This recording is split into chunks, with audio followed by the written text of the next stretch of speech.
Hello everyone, my name is Umanyika Pufi. Today we're going to discuss an important topic called forgiveness. Forgiveness is one important aspect in a Christian's life. When we read the book of Matthew, disciples never knew how to pray. So Jesus Christ had to teach them how to pray.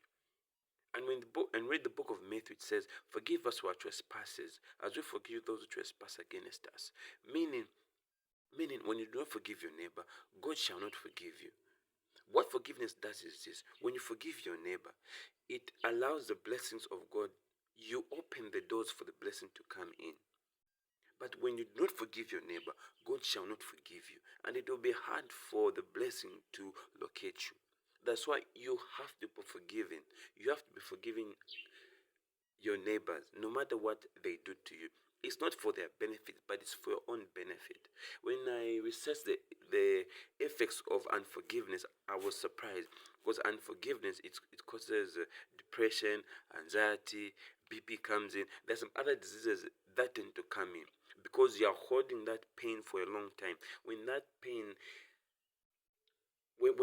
sits in a Christian's life, that pain becomes poison and it starts killing you slowly. Okay, when you there's a parable which Jesus Christ gave, where a man got some money from a king, but he failed to pay back. So the king had to forgive that man, and that man went back home. Then the friend owed him money, but he ended up beating the friend and putting the friend in jail. So when the king heard that, he called that man and told him, "But I forgave you. Why can't you forgive your neighbor as well? Because it's the same thing." Okay, so this is why forgiveness is important. No matter what they did to you, but you have to let it go. Okay, because God is the one that fights our battles. No matter what your neighbor did to you, but just forgive them and surrender it to God, because God is a perfect judge. Okay, like I remember, there are some periods, like even at work or even at home, when someone does something wrong to me.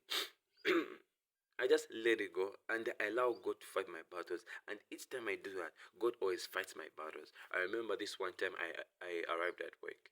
So when I arrived at work, then and the guy started talking much and everything, but I just kept my cool and I kept quiet.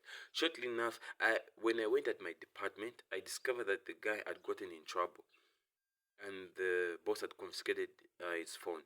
You see, so that's how God is a perfect judge. So surrender your battles. Those battles that you are fighting, those are not your battles. That's God's battles. You have to surrender every battle to God, because we do not fight against flesh and blood, but we fight against principalities. Because we fight against things that we don't see, we have to surrender to a being that we can't see, and that's Jesus Christ. So Jesus Christ can fight our battles. Thank you very much.